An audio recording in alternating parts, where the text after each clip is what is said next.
महायुती सरकार बहुमतानं सत्तेत आलं, पण तिन्ही पक्षात एकमेकांवर कुरघोडी सुरूच आहेत. विशेषतः राष्ट्रवादी आणि शिवसेनेतील दरी कायम असल्याचं दिसतंय.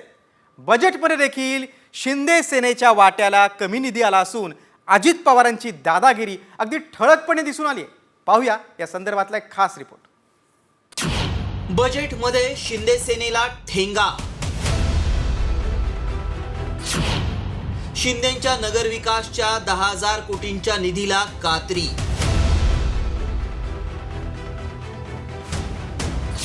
सर्वाधिक निधी राष्ट्रवादीला. महायुतीत सारं काही आलबेल चाललंय असं दिसत नाहीये. शिवसेना आणि राष्ट्रवादी काँग्रेसमध्ये निवडणुकीच्या पूर्वीही तूतूमयमय झाली होती. सेनेच्या माजी मंत्र्यांनी तर थेट अजित पवारांना लक्ष केलं होतं. तोच राग अजित पवारांच्या मनात आहे की काय अशी शंका येतेय. कारण अर्थमंत्री अजित पवारांनी बजेटमध्ये शिंदे सेनेसाठी हात आखडतास घेतलाय. इतकंच नाही तर नगरविकास खात्याच्या निधीलाच तब्बल 10,000 कोटींची कात्री लावली आहे. शिंदे गट निधी वाटपात तिसऱ्या स्थानी आहे. भाजप राष्ट्रवादीच्या तुलनेत शिवसेनेच्या मंत्र्यांच्या विभागांना कमी निधी देण्यात आलाय. बजेटमध्ये भाजपच्या मंत्र्यांना 1,00,000 कोटींचा निधी देण्यात आलाय. शिवसेना शिंदे गटाच्या मंत्र्यांना 87,000 कोटी देण्यात आले. अर्थ खातं असलेल्या राष्ट्रवादीला भाजप शिंदे सेनेपेक्षा अधिक निधी मिळालाय. एकनाथ शिंदेंकडील नगरविकासचा 10,000 कोटींचा निधी कापण्यात आलाय. गृह खातं टॉपवर आहे. फडणवीसांकडील गृह विभागाला सर्वाधिक म्हणजे 44,506 कोटींचा निधी मिळालाय. बजेटमध्ये शिवसेनेला ठेंगा दाखवल्यामुळे विरोधकांनी शिंदेंना टोला लगावण्याची संधी सोडलेली नाही. 1 नंबरचा पक्ष आहे भारतीय जनता पक्ष, 2 नंबरचा शिंदे साहेबांचा, 3 नंबरचा दादांचा. पण सर्वाधिक निधी कोणाला? तर दादांच्या पक्षाला. लाडकी बहीण आणली, 1500 रुपये दिलेत. आणि सरकार आणण्यामध्ये सिंहाचा वाटा कोणाचा? शिंदे साहेबांचा. पण पायावर धोंडा मारून घेतला ना. शिंदे गटाला सगळ्यात कमी निधी दिला गेलेला आहे. 3 नंबरचा निधी दिला गेला आहे. भाजपला 1,00,000 कोटी आणि शिवसेनेला शिंदेला 87,000. ये तो सिर्फ ट्रेलर है, पिक्चर अभी बाकी है. योजनांबरोबर शिंदेंचंही महत्व संपलं अशा शब्दात विरोधक सेनेवर तोंडसूक घेत आहेत. एकनाथ शिंदे मुख्यमंत्री असताना त्यांनी निर्णय घेतलेले काही प्रकल्प फडणवीसांनी रद्द केलेत. त्यामुळे शिंदेंचे पंख कापण्याचा प्रयत्न सुरू असल्याची चर्चा आहे. बजेटमध्येही शिंदे तिसऱ्या क्रमांकावर गेल्यानं शिंदेंची नाराजी आणखी वाढणार हे निश्चित. महायुतीतलं हे कोल्ड वॉर कोणत्या दिशेनं जाणार हे पाहणं आता महत्वाचं आहे. ब्युरो रिपोर्ट, साम टीव्ही न्यूज. बजेटमध्ये एकनाथ शिंदेंच्या खात्यांना निधी नसल्यानं आता राजकीय वर्तुळात आपल्याला प्रतिक्रिया देखील उमटताना दिसत आहेत. विरोधकांनी देखील आता जोरदार टोलेबाजी केलेली आहे. तुकोबासह एकनाथाला दूर केल्याची कोपरखळी जयंत पाटलांनी मारली आहे, तर शिंदेंचं ऐकायचं नसल्याचं दादांनी ठरवल्याचं टोला आमदार जितेंद्र आव्हाडांनी लगावलाय. भाषणामध्ये दादांनी तुकाराम महाराजांचे अभंग उद्धृत केलेले होते. पण यावेळी मात्र तुकोबांना थोडंसं दादांनी दूर केलेलं आहे मुनगंटीवार साहेब. आणि प्रश्न असा आहे की का दादा इतके तुकोबांच्या पासून दूर केले. पण ठीक आहे, ते काय हरकत नाही. पण तुकोबाच्या बरोबर आता एकनाथालाही दूर सारायचा प्लॅन तयार केलेला आहे. तिला भगिनींच्या 2100 बद्दल नाही. अरे कमीत कमी मी तुला देऊ शकत नाही ताई, पण तुला शब्द देतो पुढच्या वेळेस नक्की देईन, एवढी तर म्हणण्याची दानत ठेवावी. तर रागाने त्या पत्रकारांवर ओरडायचं, ए मला काय विचारतो. अरे अरे तुमची लोक बोलली होती ना, आम्ही थोडी बोललो होतो. तटकरे साहेब बोलले होते, आता शिंदे साहेब बोलले होते. त्याला काय अर्थ राहिला नाही. बिचारे शिंदे साहेबांचं काहीच ऐकायचं नाही ठरवलंय त्यांनी. साम टीव्हीच्या बातमीवर अखेर शिक्कामोर्तब झाले. कारण शिंदे सरकारच्या आनंदाचा शिधा, शिवभोजन आणि ज्येष्ठ नागरिकांसाठीची तीर्थाटन योजना कागदावरच राहण्याची शक्यता आहे. कारण अर्थसंकल्पात निधीची तरतूदच केली नाही. हा उपमुख्यमंत्री एकनाथ शिंदेंना मोठा धक्का मानला जातोय. साम टीव्हीने या संदर्भात आधीच वृत्त दिलं होतं. आता त्यावर शिक्कामोर्तब होताना दिसतंय. विरोधकांनी देखील यावरून सरकारवर निशाणा साधलाय.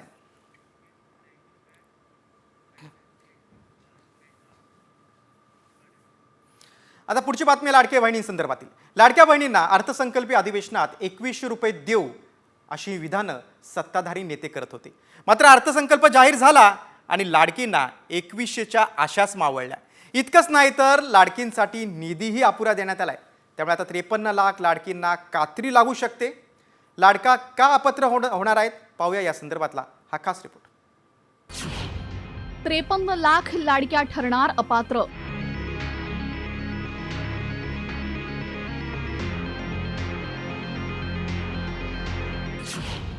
लाडकीसाठी अवघे 36,000 कोटी.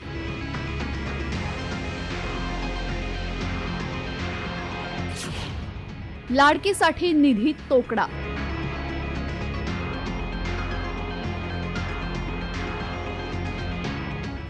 अर्थसंकल्पात तरी 1500चे 2100 होतील अशी आशा लावून बसलेल्या लाडक्यांच्या पदरी अखेर निराशाच पडली. 1500चे 2100 तर झाले नाही, पण लाडकीसाठी अर्थसंकल्पात केवळ 36,000 कोटींचीच तरतूद करण्यात आली आहे. 36,000 कोटी हा आकडा जरी मोठा असला तरी तो लाडकींसाठी कसा अपुरा आहे जाणून घेऊयात.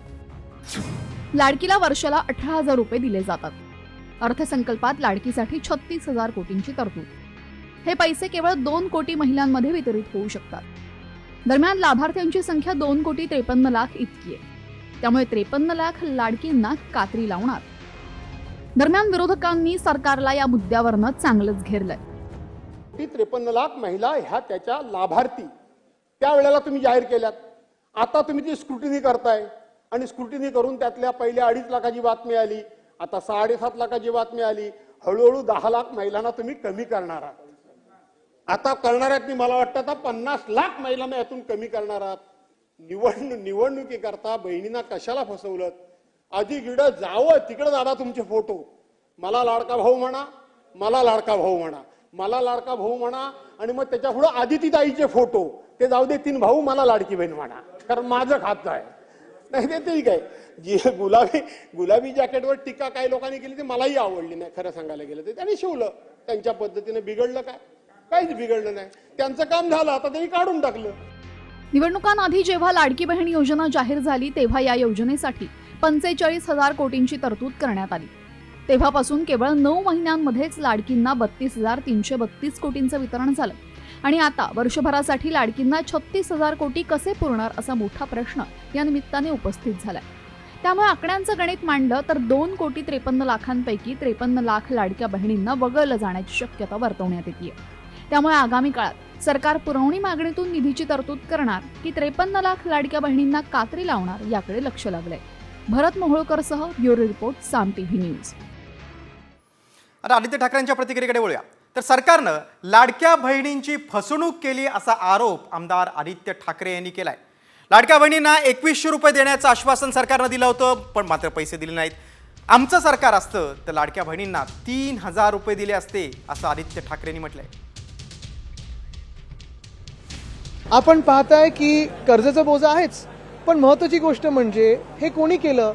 खोटी आश्वासनं कोणी दाखवली? आणि आम्ही जर सरकारमध्ये असतो तर आम्ही लाडकी बहिणींना 3,000 रुपये करून दाखवले असते.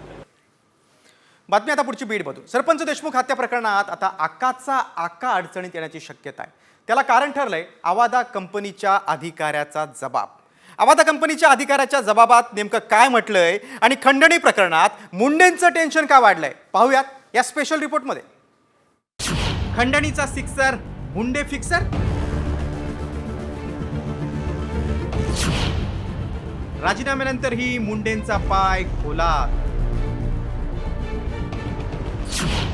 खंडणीची मागणी मुंडेंच्या कार्यालयात. सरपंच देशमुखांच्या हत्येसाठी कारणीभूत ठरलेल्या खंडणी प्रकरणाचे धागेदोरे आता मुंडेंपर्यंत पोहोचत असल्याचं चित्र आहे. वाल्मिकरांना आवादा कंपनीकडे एकदा दोनदा नाही तर तब्बल 6 वेळा खंडणी मागितल्याचं आवादा कंपनीचे अधिकारी सुनील शिंदेंच्या तपासातून समोर आले. आरोपपत्रात खंडणीसाठीची बैठक धनंजय मुंडेंच्या जगमित्र कार्यालयात झाल्याचा उल्लेखही या आरोपपत्रात आहे. पहिली धमकी 28/8/2024. परळीत येऊन भेटा नाहीतर काम बंद करा, कराडची फोनवरून धमकी. दुसरी धमकी 11/9/2024. बीडमधल्या तुमच्या सगळ्या कामाची माहिती मला आहे, तुमच्या वरिष्ठांना माझ्याकडे घेऊन या. तिसरी धमकी 8/10/2024.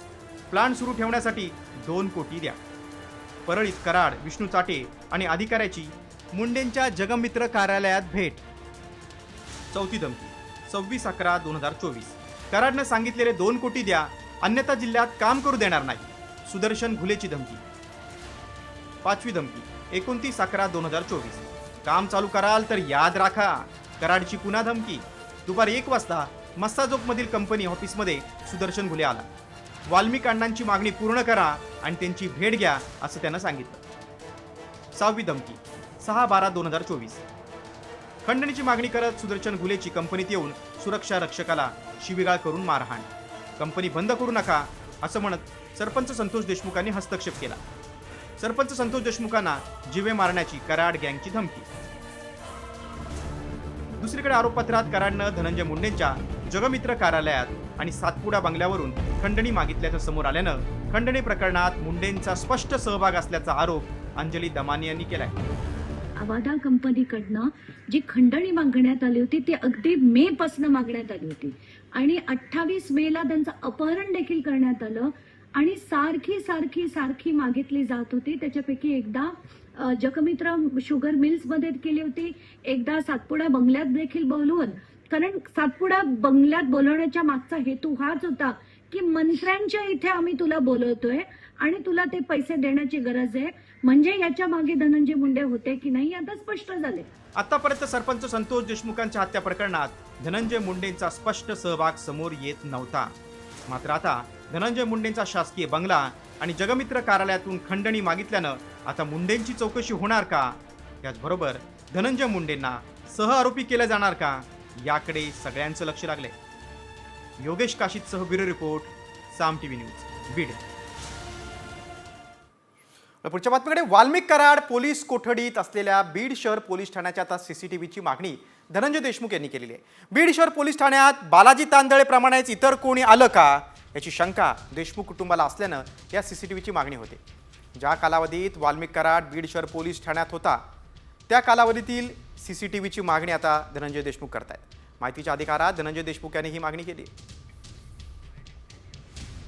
ज्यावेळेस आरोपी इथं आणले गेले, इथल्या जेलला जिथे त्यांना ठेवलं गेलं, त्या कालावधीमध्ये इथं काय प्रकार घडले, जसं की बालाजी तांदळे जसा येत होता तसं अजून कोणी आलंय का, तिथं काही सुविधा पुरवल्यात का, किंवा तिथं आरोपीची वागणूक आरोपीला दिली आहे का, नाही दिली, या संदर्भात आम्हाला इत्थंभूत माहिती मिळण्यासाठी आम्ही जे माहितीचा अधिकार आहे सीसीटीव्ही उपलब्ध करण्यासाठीचा तो आम्ही देतो. आम्ही जोपर्यंत ज्या कालावधीमध्ये इथं आरोपी होते त्या कालावधीतली आम्ही सीसीटीव्ही घेणार आहोत.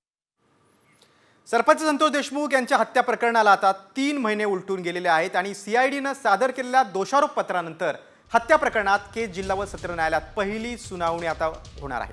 मकोका अंतर्गत कारवाई करण्यात आलेले वाल्मिक कराड, सुदर्शन घुले, विष्णू चाटे, सुधीर सांगळे, प्रतीक घुले आणि जयराम चाटे या प्रमुख आरोपींचे जबाब महत्त्वाचे आहेत. बंद लिफाफ्यामध्ये आरोपीचे जबाब न्यायालयात सादर होतील. या प्रकरणी विशेष सरकारी वकील म्हणून उज्ज्वल निकम यांची नियुक्ती करण्यात आलेली आहे आणि उद्यापासून या सुनावणीला सुरुवात होणार आहे. 12 मार्चपासून, उद्या 12 मार्च आहे. हत्या प्रकरणात आणि मुख्य म्हणजे उज्ज्वल निकम यांची नियुक्ती झाल्यानंतरची पहिली सुनावणी असणार आहे. तर दुसरीकडे भाजपचे आमदार सुरेश धस यांनी मुंडेंवर केलेल्या आरोपांना आता धनंजय मुंडेंचे चुलत भाऊ अजय मुंडेंनी प्रत्युत्तर दिले. सुरेश धस हे सनसनाटी पसरवण्यासाठी आरोप करतायत, मात्र मुंडे कुटुंबात कोणताही कलह नाही असं उत्तर अजय मुंडेंनी दिले. धनंजय मुंडे हे कराडच्या आहारी गेले, त्यामुळे मुंडेंची आई 1.5 वर्षांपासून नाथरा या गावाला राहायला गेल्यात असा दावा धस यांनी केला होता. त्याहून आता अजय मुंडेंनी उत्तर देत धसांवर पलटवार केला.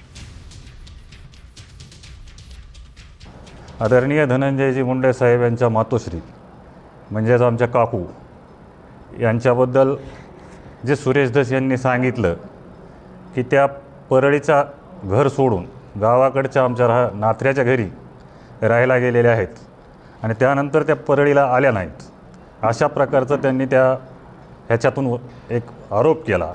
आणि दुसरा आरोप केला की त्यांचे चुलत भाऊ मी असेल किंवा आमचे दुसरे भाऊ असतील हे धनंजय मुंडे साहेबांवर नाराज आहेत. ह्या सगळ्या गोष्टी बिनबुडाच्या निराधार आहेत. खरं तर कुठल्याही या गोष्टीला आधार नाही. अजय मुंडेंच्या स्पष्टीकरणानंतर आता पुढची बातमी आहे बीडमधूनच. बीडमध्ये राजकीय गुंडागर्दीला ऊत आलाय, तर कार्यकर्त्यांच्या गुंडागर्दीमुळे आता नेत्यांच्या देखील नाकीनऊ आलंय. धनंजय मुंडे असतील, सुरेश धस असतील, संदीप क्षीरसागर असतील यांच्यानंतर आणखीन एका नेत्याच्या अडचणीत वाढ झाली. त्याला नेमकं कारण काय ठरलंय आणि बीडमध्ये खाकीचा कसा खुळखुळा झालाय त्यावरचा हा स्पेशल रिपोर्ट. बीडमध्ये राजकीय गुंडगिरीला ऊत, आका झाले उदंड, कार्यकर्ते झाले गुंड. मुंडे, धस आणि क्षीरसागरांनंतर सोळंके अडचणीत.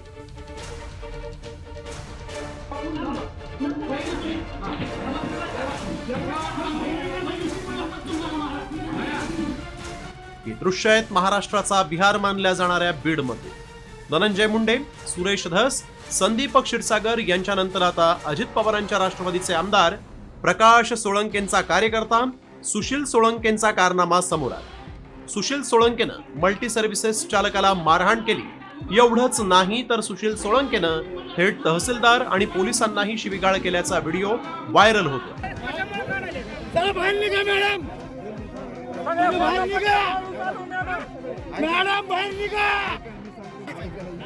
आम्ही सगळे शेतकरी म्हणजे तुमचा सगळ्याचा बाप आहे, बाप.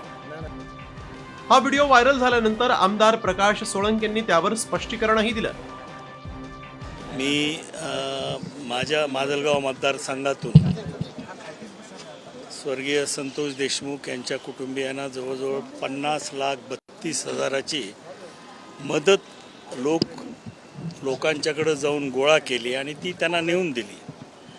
आता जेव्हापासून या प्रकरणामध्ये धनंजय मुंडे साहेबांना राजीनामा द्यावा लागला तेव्हापासून बीड जिल्ह्यातल्या आमच्या सर्व ज्यांनी विरोध केला त्यांची कुठली ना कुठली प्रकरणं शोधून त्याच्यामध्ये आम्ही गुंडगिरी करतोय असं दाखवण्याचा प्रयत्न होतोय.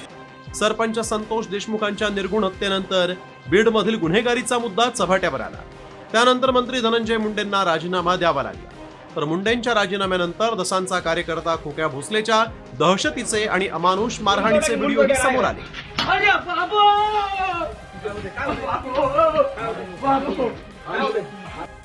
हे सगळं एवढ्यावरच थांबलेलं नाही तर मुंडेंचे विरोधक असलेल्या पवारांच्या राष्ट्रवादीचे आमदार संदीप क्षीरसागर यांच्या पीएनं शोरूम मॅनेजरला मारहाण केल्याचंही समोर आलं.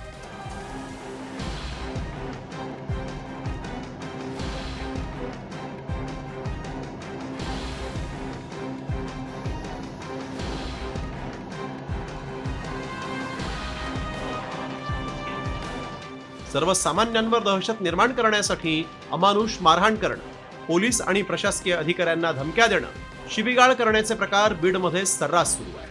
मात्र राजकीय नेत्यांच्या कार्यकर्त्यांमध्ये एवढा माज येतो कुठून? अशा मुजोर कार्यकर्त्यांची फौज पोषणारे आका कोण आहेत? पोलीस नेत्यांच्या मुजोर बगलबच्च्यांना पोलिसी खाक्या का दाखवत नाहीत? असे एक ना अनेक प्रश्न निर्माण झाले. त्यामुळे बीडमधील राजकीय गुंडगर्दी कधी उखडून फेकली जाणार आणि मुजोर कार्यकर्त्यांच्या मुसक्या कधी आवळल्या जाणार याकडेही लक्ष लागलंय. योगेश काशीदसह ब्युरो रिपोर्ट, साम टीव्ही न्यूज. आमदार प्रकाश सोळंकेंच्या एका मोठ्या विधानाकडे वळूया. आपल्या इथे राजकारणी, नेते मंडळी नियम कायदे कशा रीतीनं धाब्यावर बसवतात याचं ताजं उदाहरण समोर आलंय. निवडणुकीत मी 10 ते 12 कोटी रुपये खर्च केल्याचा मोठा दावा अजित पवारांच्या राष्ट्रवादीचे आमदार प्रकाश सोळंकेंनी केलाय. निवडणुकीत खर्चाची मर्यादा 40 लाख रुपये असते. मात्र सोळंके म्हणतात की त्यांनी 10 ते 12 कोटी रुपये खर्च केलेत. असं असलं तरी सोळंकेंनी प्रतिज्ञापत्रात केवळ 23 लाख रुपये इतका खर्च दाखवलाय. त्यामुळे सोळंकेंनी आयोगाला खोटी माहिती दिली आहे का? निवडणूक आयोग झोपा काढतंय का? आता तरी निवडणूक आयोग कारवाई करणार का? असे सवाल उपस्थित होत आहेत. अजित पवारांना हे मान्य आहे का? असा देखील सवाल या निमित्तानं आता उपस्थित होतोय. निवडणूक आली की किती उमेदवार निवडणुकीत उभा राहतात आता ह्याला काही मोजमाप झालं नाही. कोणी येतं आणि उभा राहतं, कुणी येतं पैशाच्या मस्तीवरती निवडणुकीत उभा राहतं, अशी परिस्थिती झाली दुर्दैवाने. मागच्या निवडणुकीत एका उमेदवाराने 45 कोटी रुपये खर्च केले असं ऐकिवात आहे. म्हणजे लोक बोलतात ते मी सांगतोय, मला काय माहित नाही किती पैसे केले. एकाने 35 कोटी केले असं ऐकिवात आहे. मी आपला 10-12 कोटीपर्यंत मर्यादित राहिलो पण निवडून आलो. म्हणजे या वक्तव्यानंतर प्रकाश सोळंके यांची आमदारकी धोक्यात आली. कारण या वक्तव्यामुळे सोळंकेंची आमदारकी 3 वर्ष रद्द होऊ शकते असा दावा सामाजिक कार्यकर्त्या अंजली दमाने यांनी केलाय. तर सोळंकेंवर फौजदारी गुन्हा नोंदवा अशी मागणी आता सामाजिक कार्यकर्ते विजय कुमार यांनी केले, तर चुकून कोटी बोललो, लाख बोलायचं होतं अशी सारवासारव प्रकाश सोळंकेने केले. त्यांच्यावर इलेक्शन पिटिशन फाईल करता येतं आणि त्यांची 3 वर्ष म्हणून आमदारकी सुद्धा रद्द होते आणि हे सरळ करता येते आणि ते झालं पाहिजे. असंच म्हणजे त्यांच्या विरुद्ध जे होते त्याने ते दाखल करावं अशी त्यांना विनंती आहे. महाराष्ट्राच्या मुख्यमंत्र्यांनी गृहमंत्री या नात्याने कारवाई केली पाहिजे. आता उद्या काय म्हणतील की टी व्हीवाल्यांनी खोटं केलेलं आहे, टी व्हीवाल्यांनी माझा गैरअर्थ लावला, पण त्यांचं वाक्य मात्र स्पष्ट दिसतंय, मी मात्र 10-12 कोटी रुपये खर्च करून निवडून आलो. आता उद्या सगळ्यांना म्हणजे एवढं सगळं स्वच्छ बोलायचं आहे आणि नंतर नाकारायचं, ही प्रथा जुनी झाली. मुख्यमंत्र्यांना जर आपल्या महाराष्ट्रामध्ये कायदा आणि कायद्याचं राज्य आहे असं दाखवून द्यायचं असेल तर त्यांनी अशा प्रवृत्तीवर प्रकाश सोळंके यांसारख्या कारवाई केली पाहिजे आणि ती कडक कारवाई केली पाहिजे, फौजदारी गुन्हा दाखल केला पाहिजे. ते भाषणात बोललेलं होतं, ते काय सत्य असतं का भाषणात बोललेलं? म्हणजे विरोधकांचं कसा एक विनोदातून ते घटना घडली, लाईट मोमेंटमध्ये, किंवा विरोधकांनी एवढे खर्च केले, मी खूप कमी खर्च केला पण निवडून आलो, एवढंच त्याची मागची भावना आहे. मी भाषण झाल्याबरोबर सांगितलं की हे कोटी हे चुकून आलं, ते लाखात आहे खर्च, असं मी जाहीर केलं तिथं.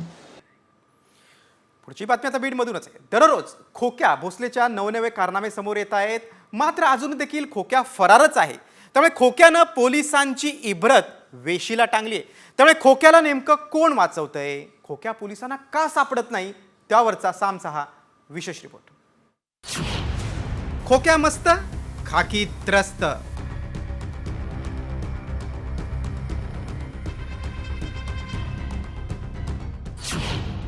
खोक्यानं पोलिसांची इब्रत टांगली वेशीला.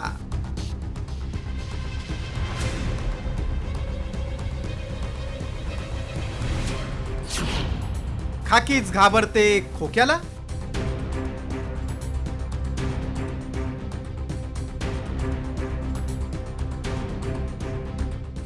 ना आंधळे ना खोक्या. गँग्स ऑफ बीडमुळे कायदा सुव्यवस्थेचे अक्षरशः धिंडवडे निघाले. आधी वाल्मिक कराड आणि गँग्सनं केलेली सरपंचाची निर्गुण हत्या, आणि आता सुरेश धसांचा कार्यकर्ता खोक्या, जो लोकांना बॅटनं मारतो, पैशांचा माज करत रस्त्यावर पैसे उधळतो, मुलांना खुलेआम धमकावतो, मर्जी होईल तितक्या मुक्या प्राण्यांची शिकार करतो. या खोक्याचे कायदा सुव्यवस्थेला पायदळी तुडवणारे अनेक व्हिडिओ समोर आल्यानं पोलिसच खोक्याला घाबरतात का, असा सवाल आहे. मात्र आता तर खोक्यानं पोलिसांची लाजच काढली, कारण 2-2 गंभीर गुन्हे दाखल असून खोक्या राजरोसपणे मुलाखती देत सुटलाय. मात्र पोलिसांना तो सापडत नाही. त्यामुळे लोकलज्जे खातर तरी या खोक्याचा बंदोबस्त पोलिसांनी करावा, एवढीच माफक अपेक्षा. यावरून भाजपच्या आमदारांना सरकारला घरचा आहेर दिलाय. कायदा सुव्यवस्थेवर प्रश्नचिन्ह निर्माणच होईल ना. जर पत्रकारांना इंटरव्ह्यू द्यायला तो सापडतो आणि पोलिसांना सापडत नसेल तर पत्रकारांचा पी मोठा की पोलिसांचा पी मोठा की पैशाचा पी मोठा, हा विचार तर केला पाहिजे ना. याच पोलिसांनी खोक्याला तर मोकाट सोडलंच आहे, मात्र लाजे खातर त्याची वापरात नसलेली गाडी जप्त करून कारवाईचा बनाव केलाय. हे म्हणजे पोलिसांच्या अकार्यक्षमतेचंच लाजीरवाणं उदाहरण म्हणावं लागेल. कारण कधी स्कॉटलंड यार्डशी तुलना होणारी खाकी आज कधी भ्रष्ट मंत्री तर कधी भ्रष्ट अधिकाऱ्यांच्या दावणीला बांधली गेल्याचं चित्र आहे. त्यामुळे सामान्यांना न्याय देणारं आणि सदरक्षणाय असलेलं पोलीस खातं नेमक्या कोणत्या खलांचा नाश करतंय आणि याच खलांच्या रक्षणासाठी कार्यतत्पर आहे हेच कळत नाही. पुढच्या बातमीकडे. संतोष देशमुख हत्या प्रकरणानं अख्ख्या महाराष्ट्राला हादरून टाकल्यानंतर अजूनही मारहाणीच्या आणि खुनाच्या घटना या बीड जिल्ह्यात थांबण्याचं नाव घेत नाही. यातून बीड जिल्हा आणि मराठवाडा बदनाम झालाय. त्यामुळे ही परिस्थिती बदलण्यासाठी आता थेट धडाकेबाज अधिकाऱ्याची एंट्री होण्याची शक्यता आहे. कोण आहे अधिकारी ज्याची मागणी अंजली दमानिया यांनी देखील केलेली आहे, पाहूयात एक रिपोर्ट. मुंढेच मुंडेंना वठणीवर आणणार. अंजली दमानियांची सरकारकडे मागणी. तुकाराम मुंढे गुंडाराज संपवणार. बीड जिल्ह्यातील मस्साजोग गावचे सरपंच संतोष देशमुखांच्या हत्येप्रकरणात पोलिसांनी आरोपपत्र दाखल केलं. या प्रकरणात धनंजय मुंडेंचे निकटवर्तीय असलेले वाल्मिक कराड मुख्य आरोपी आहेत. आरोपपत्र दाखल झाल्यानंतर धनंजय मुंडेंनी मंत्रिपदाचा राजीनामाही दिलाय. यानंतर आता सामाजिक कार्यकर्त्या अंजली दमानियांनी सरकारकडे मोठी मागणी केली. दमानिया काय मागणी करतायत पाहूया. तुकाराम मुंडेंसारखे एक स्ट्रॉंग ऑफिसर तिथे आले पाहिजेत. याच्यातनं 2 धडे मिळतील की एक तर जातपात ही नसते आणि एक कुठल्याही जातीत चांगला माणूस पण असतो आणि वाईट माणूस पण असतो. तर मुंडे विरुद्ध मुंडे आता होईल यांनी. पण तुकाराम मुंडेंसारखे जर स्ट्रेट फॉरवर्ड ऑफिसर तिथे आले तर ह्या पूर्ण पट्ट्याचा अख्ख्या मराठवाड्याचा कायापालट ते करू शकतील. ऐकलं? सामाजिक कार्यकर्त्या अंजली दमानियांनी थेट सनदी अधिकारी तुकाराम मुंढेंच्या नियुक्तीची मागणी केली आहे. तुकाराम मुंढे कोण पाहूया. तुकाराम मुंढे धडाडीच्या कामामुळे प्रसिद्ध आहेत. राजकीय नेत्यांसोबत सातत्यानं खटके, कर्मचाऱ्यांना कडक शिस्त लावणारा अधिकारी म्हणूनही त्यांची ओळख आहे. सर्वाधिक बदली होणारा अधिकारी म्हणूनही ओळख. मुंढेंकडे 2020 मध्ये नागपूरच्या आयुक्त पदाची जबाबदारी देण्यात आली होती. त्यावेळी मविया सरकार सत्तेवर होतं. मात्र तिथूनही त्यांची उचलबांगडी करण्यात आली. मुंढे मुळातच राजकारण्यांचे नावडते असल्याची चर्चा नेहमीच रंगते. अशातच बीडमध्ये सुरू असलेला गुंडाराज मुंढेंच्या नियुक्तीनं कंट्रोलमध्ये येणार का? दुसरीकडे पालकमंत्री अजित पवार मुंढेंची नियुक्ती होऊ देणार का? त्यासाठी अंजली दमानियांच्या मागणीनुसार तुकाराम मुंढेंकडे सरकार बीडचा चार्ज देणार का हेच पाहायचं. ब्युरो रिपोर्ट, साम टीव्ही. बीडनंतर पुढची बातमी आता लातूर जिल्ह्यातून. अंबाजोगाई रोड परिसरामध्ये एका हॉटेलमध्ये दारू पिताना तरुणांची बाचाबाची झाली. त्यानंतर एकाला तुफान हाणमारी करण्यात आली. रस्त्यावर ओढत आणून दगडानं, लोखंडी रॉडनं बेदम मारहाण झाली. या तरुण गंभीर जखमी झालाय. दरम्यान मारहाण करणाऱ्या तरुणांची पोलिसांनी धिंड काढली.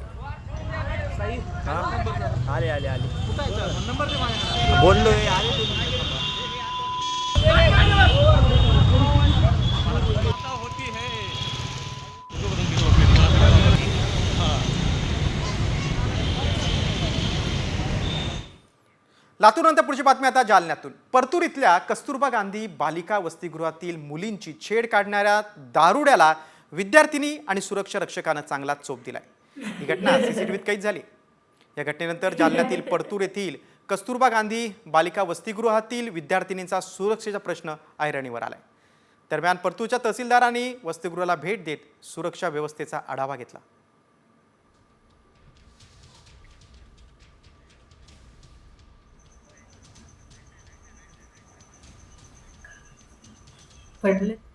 आता पुढची बातमी आहे मुख्यमंत्र्यांनी घेतलेल्या महत्त्वाच्या निर्णयाची. धार्मिक प्रार्थनागृहावरील जे भोंगे त्याबाबत फडणवीसांनी मोठा निर्णय घेतला. कारण सरसकट भोंग्यांची परवानगी आता कुणालाही देणार नसल्याचं मुख्यमंत्र्यांनी स्पष्ट केलेलं आहे. भोंग्यांचा आवाज वाढवला तर गंभीर कारवाई करण्याचे निर्देश फडणवीसांनी दिले. भोंग्याच्या आवाजाच्या परवानगीची तपासणी करण्याची जबाबदारी आता पोलीस निरीक्षकाची असेल असं देखील मुख्यमंत्र्यांनी स्पष्ट केलेलं आहे.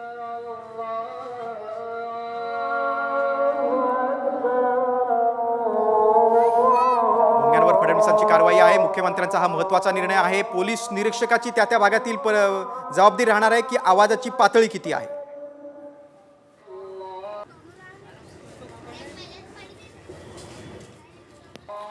बघा, सरकारचे नवीन नियम आहेत. भोंग्यांना रात्री 10 ते सकाळी 6 पर्यंत परवानगी नाही. 55 डेसिबल आणि 45 डेसिबलचं उल्लंघन केल्यास कारवाई. आवाज मोठा झाला तर कारवाई होणार. नियम मोडल्यास पुन्हा कधीच भोंग्यांना परवानगी दिली जाणार नाही. त्यानंतर पुढचा नियम आहे, तंतोतंत पालन होतंय की नाही हे पाहण्याची जबाबदारी संबंधित विभागातील पोलीस निरीक्षकाची. पोलीस निरीक्षकांना प्रार्थनास्थळाला भेट देऊन तपासणी करा. हे भोंगे रात्री 10 वाजेपासून सकाळी 6 वाजेपर्यंत बंद असले पाहिजेत. सकाळी 6 ते रात्री 10 या कालावधीत दिवसा 55 डेसिबल आणि रात्री 45 डेसिबल आवाजाची मर्यादा असली पाहिजे. त्यापेक्षा अधिक मर्यादा त्याची असू नये. अशा प्रकारचे काही निर्देश आपल्याला देण्यात आलेले आहेत. याचं तंतोतंत पालन होतं आहे की नाही याची जबाबदारी संबंधित पीआयची असेल. पीआयनी प्रत्येक प्रार्थना स्थळात जाऊन हे चेक केलं पाहिजे की भोंग्याची परवानगी घेतली आहे की नाही.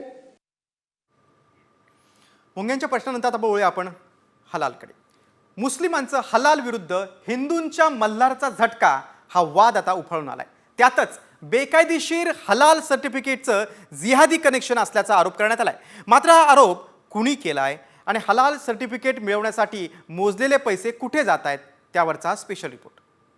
झटका मटन साठी मल्हार सर्टिफिकेशन हा एक नवीन संकल्पना आज आम्ही हिंदू समाजासाठी आणतोय. हिंदूंनी मल्हार सर्टिफिकेट असलेल्या दुकानातूनच मटण खरेदी करा असं आवाहन नितेश राणेंनी केलं आणि पुन्हा एकदा हलाल विरुद्ध झटका हा वाद नव्यानं पेटण्याची शक्यता निर्माण झाली आहे. हलाल सर्टिफिकेशन काही मोजक्या खासगी संस्थांकडूनच दिलं जातं. या संस्थांचा पैसा इस्लामी वर्चस्व निर्माण करण्यासाठी, जिहादसाठी आणि अतिरेकी कारवायांसाठी वापरत असल्याचा खळबळजनक आरोप हिंदुत्ववादी संघटनांनी केलाय. या हलाल सर्टिफिकेशन देणाऱ्या संघटना आहेत त्या NGO मुस्लिम संघटना आहेत. त्याच्यामध्ये हलाल इंडिया प्रायव्हेट लिमिटेड असेल, हलाल certification service India private limited असेल, ग्लोबल इस्लामिक सिरिया सर्व्हिसेस असेल, जमियत उलेमा हिंद असेल किंवा जमियत उलेमा हिंद महाराष्ट्र युनिट असेल. या मुस्लिम NGOजला हलाल सर्टिफिकेट देण्याचा अधिकार कोणी दिला? असं असताना कुठलीही NGO उठते आणि अशा प्रकारे सर्टिफिकेट देते, याच गोष्टीला आमचा आक्षेप आहे. त्यामुळं एक देशाच्या अर्थव्यवस्थेत समांतर अर्थव्यवस्था निर्माण करणारी हलाल सर्टिफिकेट बॅन केलं पाहिजे. हलालची उत्पादनं भारतात बॅन केली पाहिजेत. हलाल आणि झटका या कुठल्या मांसाचे प्रकार नाहीत, तर मांस कापण्याच्या पद्धती आहेत. हलाल या अरबी शब्दाचा अर्थ वैध म्हणजेच जे इस्लामला मान्य आहेत ते. इस्लाम धर्मात हलाल सर्टिफाईड नसलेल्या वस्तू विकत घेणं हराम मानलं जातं. मात्र हलाल सर्टिफिकेटला भारतीय अन्न सुरक्षा नियामक प्राधिकरणाची मान्यता नाही. त्यामुळे काही खासगी संस्थांच्या माध्यमातून केवळ खाद्यपदार्थच नव्हे तर सौंदर्य प्रसाधनं, वैद्यकीय साहित्यांसाठीही हलाल सर्टिफिकेट दिलं जातं. मात्र त्यासाठी किती पैसे आकारले जातात पाहूयात. हलाल सर्टिफिकेटसाठी वर्षाला 25,500 रुपये शुल्क आहे. 3 वर्षांसाठी 61,500 रुपये शुल्क आकारलं जातं. हलाल लोगो प्रिंट करण्यासाठी 20,000 रुपये शुल्क घेतलं जातं. सर्टिफिकेट नूतनीकरणाला 3 वर्षांसाठी 50,000 रुपये शुल्काची आकारणी केली जाते. आंतरराष्ट्रीय पातळीवर हलाल सर्टिफाईड उत्पादनांची उलाढाल तब्बल 5 ट्रिलियन अमेरिकी डॉलर इतकी आहे. त्यामुळे अनेक कंपन्या हलाल सर्टिफिकेट करून घेतात. मात्र शीख, राजपूत यांच्यासह अनेक हिंदू धर्मियांचा हलाल मांसाला विरोध आहे. त्यातच आता हिंदू धर्मियांसाठी मल्हार सर्टिफाईड मटणाचा पर्याय निर्माण करण्यात आलाय. मात्र हा पर्याय धार्मिक ध्रुवीकरणासाठी आहे की खरंच हलाल सर्टिफिकेटच्या माध्यमातून होणाऱ्या जिहादी मानसिकतेला रोखण्यासाठी, हे पाहणं महत्त्वाचं ठरणार आहे. ब्युरो रिपोर्ट, साम TV न्यूज. पुढच्या आता राजकीय बातमी आहे विधान परिषद निवडणुकीबाबत. भाजपकडून विधान परिषद निवडणुकीसाठी आता 3 उमेदवार रिंगणात असणार आहेत आणि या 3 उमेदवारांची यादी आता दिल्लीला पाठवण्यात आली. विधान परिषदेच्या 5 जागांपैकी 3 जागा भाजप लढवणार असल्याची सूत्रांची माहिती आहे. भाजपकडून दादाराव केचे, अमरनाथ राजूरकर आणि माधव भंडारी यांना संधी दिली जाण्याची शक्यता आहे. बघा, ही 3 नावं आहेत जी आता दिल्लीला पाठवलेली आहेत. माधव भंडारी, दादाराव केचे आणि अमरनाथ राजूरकर. कोणाला संधी मिळते ते बघणं महत्त्वाचं आहे. तर दुसरीकडे विधान परिषदेवर अजित पवारच्या पक्षाकडून आता कुणाची वर्णी लागणार त्याची देखील उत्सुकता आहे. जशी आपण भाजपची 3 नावं पाहिलीत तशी राष्ट्रवादीमध्ये राजेश विटेकर विधानसभेवर गेल्यानं विधान परिषदेमध्ये राष्ट्रवादीची 1 जागा रिक्त आहे.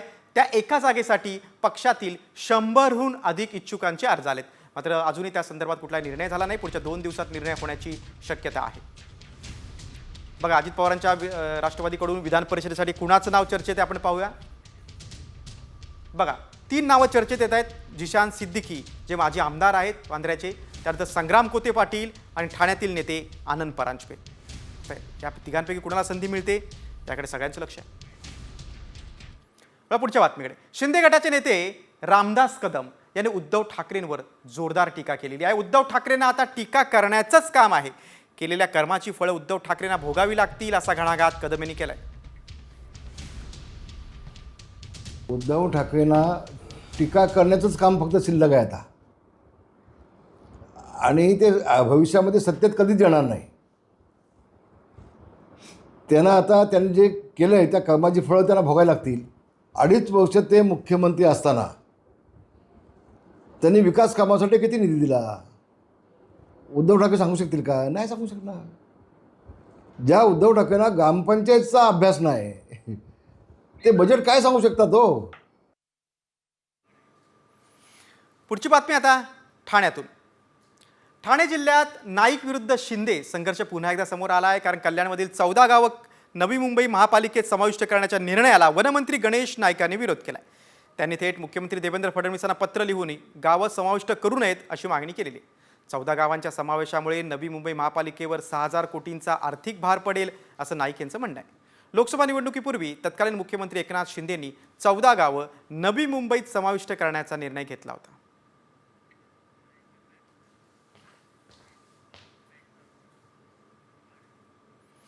पुढच्या बातमीकडे. बनावट जन्म प्रमाणपत्र घेऊन महाराष्ट्रात बांगलादेशी आणि रोहिंग्यांनी सुरू केलेल्या हैदोसावर बंदी घालण्यासाठी महाराष्ट्र सरकारनं पावलं उचलली आहेत. जन्म मृत्यू नोंदणी अधिनियमात अभूतपूर्व बदल करण्यात आलाय.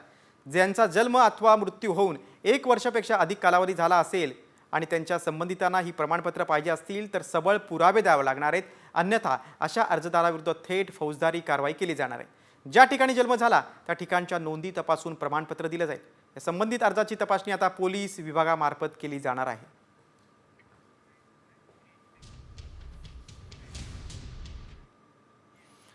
पुढची बातमी आता नाशिक जिल्ह्यातून. मालेगाव शहरामध्ये बनावट कागदपत्रांच्या आधारे जन्मदाखले काढण्याचं प्रकरण ताजं असतानाच आणखीन एक धक्कादायक प्रकार आता समोर आलाय. कर्जमाफीसाठी एकानं स्वतःचं बनावट मृत्यू प्रमाणपत्र काढण्याचा प्रकार समोर आलाय. या प्रकरणी पोलिसांनी दोघांना अटक केली आहे. या प्रकारामुळे पुन्हा एकदा मालेगावचं नाव राज्यभर चर्चेत आलं.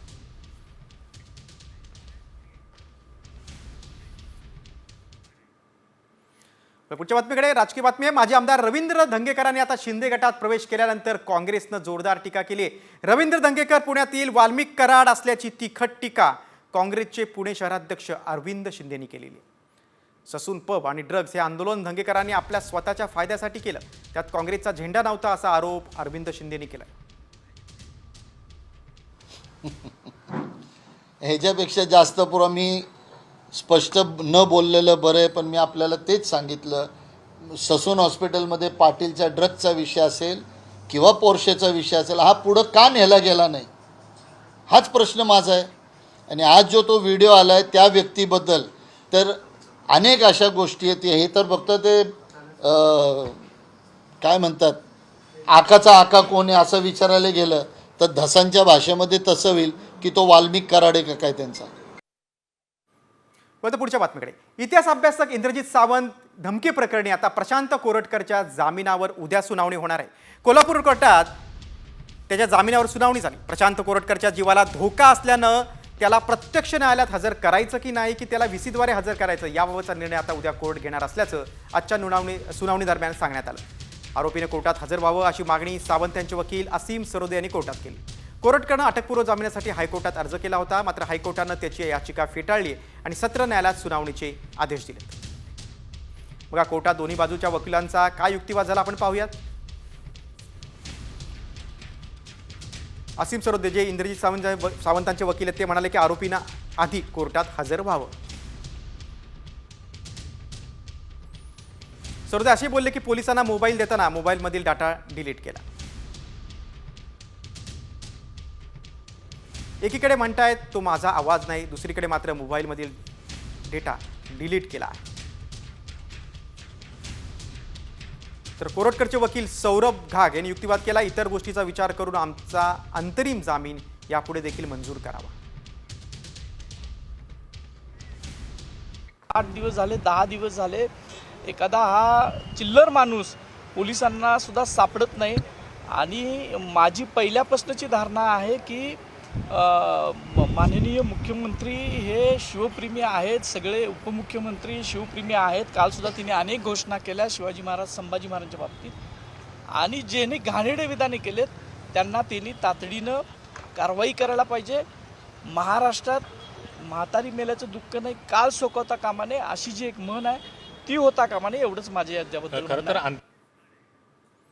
पुढची बातमी आता शिक्षकांच्या सुट्टीबाबतची. शिक्षकांच्या सुट्टीवर सरकारचा डोळा आहे, कारण शालेय शिक्षण विभागानं शाळांमध्ये पायाभूत साक्षरता आणि संख्याज्ञान वाढवण्यासाठी शाळांमध्ये कृती कार्यक्रम आखलाय.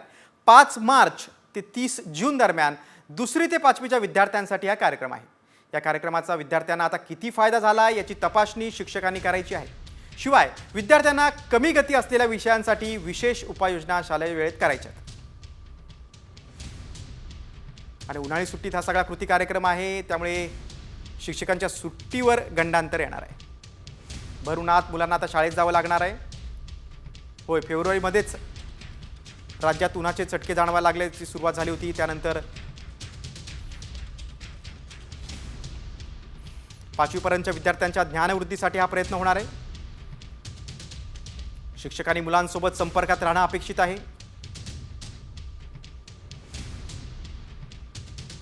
शिक्षकांची उन्हाळी सुट्टी मात्र त्यामुळे जाणार आहे.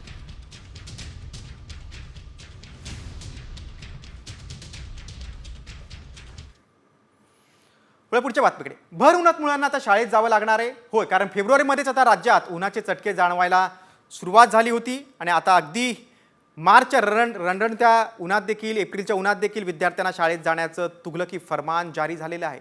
पाहूया त्या संदर्भातला एक रिपोर्ट. विद्यार्थी आणि पालकांसाठी ही मोठी बातमी आहे. सीबीएसईच्या धर्तीवर इयत्ता पहिलीच्या विद्यार्थ्यांचे वर्ग 1 एप्रिल पासून भरवण्यात येणार आहेत. या दृष्टीनं राज्य शैक्षणिक संशोधन आणि प्रशिक्षण परिषदेनं तयारी सुरू केली आहे, जेणेकरून विद्यार्थ्यांना वर्षातील 220 दिवस शाळेत शिकणं शक्य होणार आहे.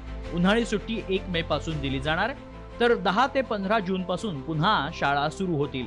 मात्र विदर्भ, मराठवाड्यात एप्रिल महिन्यात प्रचंड उन्हाचा तडाखा असतो, त्यामुळे या निर्णयाचा पालकांनी विरोध दर्शवलाय.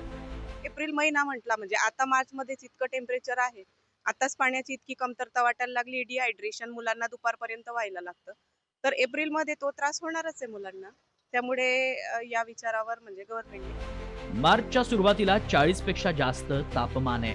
एप्रिलमध्ये तापमानाचा पारा यापेक्षा नक्कीच जास्त असणार. त्यामुळे शिक्षण खात्यानं विद्यार्थ्यांच्या सुरक्षेचा विचार करून निर्णय घेण्याची मागणी होती आहे.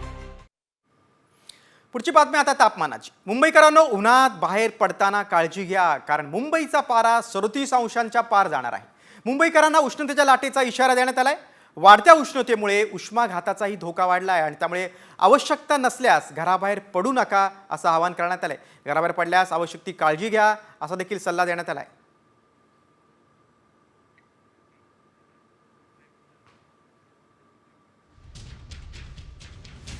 बघा, मुंबईत तापमानाचा पारा वाढतोय आणि त्याच पार्श्वभूमीवर आता महानगरपालिकेनं मार्गदर्शक सूचना जारी केली. उष्ण लाटेच्या पार्श्वभूमीवर नागरिकांनी गरज असेल तरच घराबाहेर पडावं असं आवाहन प्रशासनानं केलंय.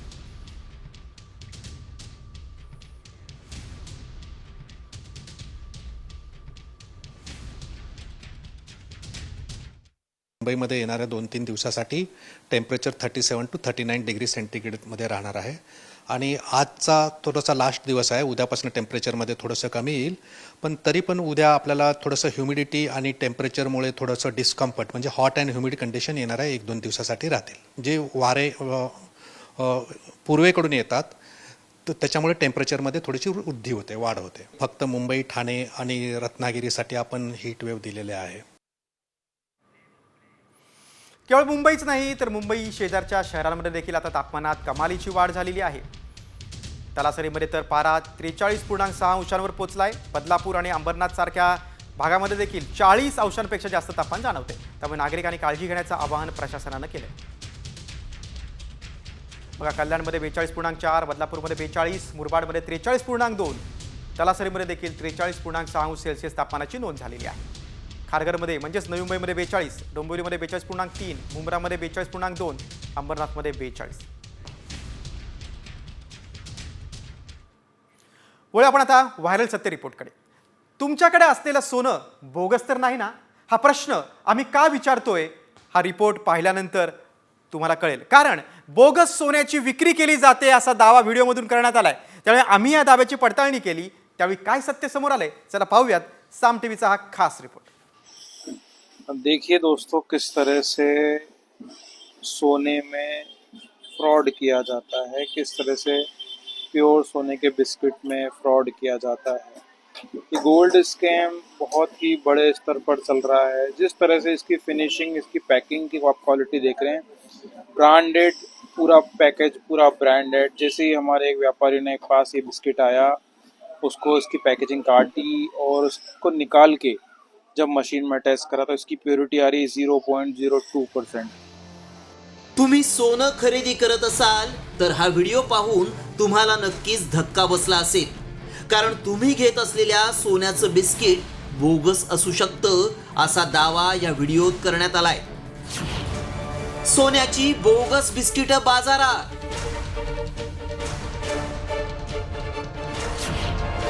तुम्ही खरेदी केलेलं सोनं बोगस तर नाही ना? व्हायरल व्हिडिओ मागचं सत्य काय? सोनं अनेक जण खरेदी करतात. महिलांना तर सोनं हा आवडीचा विषय. काही जण त्याचे दागिने बनवतात, तर काही लोक गुंतवणूक म्हणून सोन्याची बिस्किटं खरेदी करतात. आणि ही सोन्याची बिस्किटं ऑनलाईनही उपलब्ध आहेत. कधी कधी ही सोन्याची बिस्किटं बाजारभावापेक्षाही कमी किमतीत विकली जातात. मात्र हे सोनं खरंच शुद्ध असतं का, की पैसे कमावण्यासाठी व्यापारी लोकांना गंडा घालतायत? याची सत्यता जाणून घेणं गरजेचं आहे. त्यामुळे आमचे प्रतिनिधी नितीन पाटणकर थेट ज्वेलर्समध्ये पोहोचले आणि हा व्हिडिओ दाखवून यात तथ्य असू शकतं का हे जाणून घेतलं. जे काय बिस्किट बार म्हणून आणला गेला एका नामांकित बार कंपनीचा, तो प्रत्यक्षामध्ये बघितल्यानंतर सोन्याचा नव्हता, तो दुसऱ्या कशाचा तरी होता. तर त्याला आपल्या सराफी भाषेमध्ये बांधीव गोष्ट म्हणतात, की वरून सोन्याचा पत्रा लावला जातो किंवा काहीतरी प्रेस केला जातो, त्याला सोन्याचा पत्रा चिकटवला जातो किंवा हॉट प्रेस केला जातो आणि ते भासवलं जातं की हे ओरिजिनल सोन्याचंच आहे. म्हणजे हे फक्त बारच्या बाबतीत होतं असं नाही, आपल्या दागिन्यांच्या बाबतीतही बरेचदा होतं. सोन्याच्या बिस्किटातूनच नव्हे तर दागिन्यातूनही फसवणूक होऊ शकते असं तज्ज्ञांचं मत आहे. त्यामुळे ही फसवणूक टाळायची असेल तर शुद्ध सोनं कसं ओळखायचं ते देखील पाहूयात.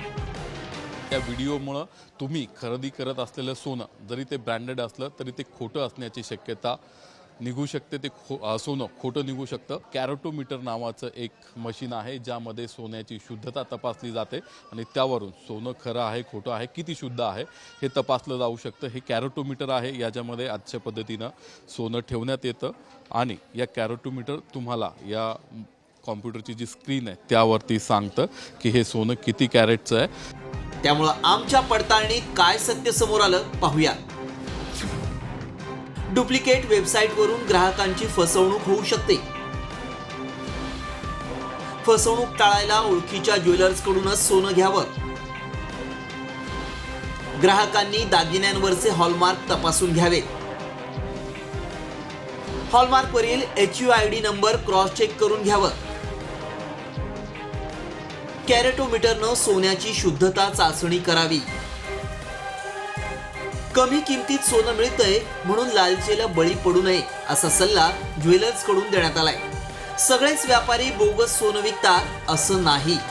मात्र काही लोक पैशांसाठी ग्राहकांना बोगस सोनं देऊन त्यांची फसवणूक करत असल्याचा दावा आमच्या पडताळणीत सत्य ठरलाय. रिपोर्ट साम टीव्ही न्यूज.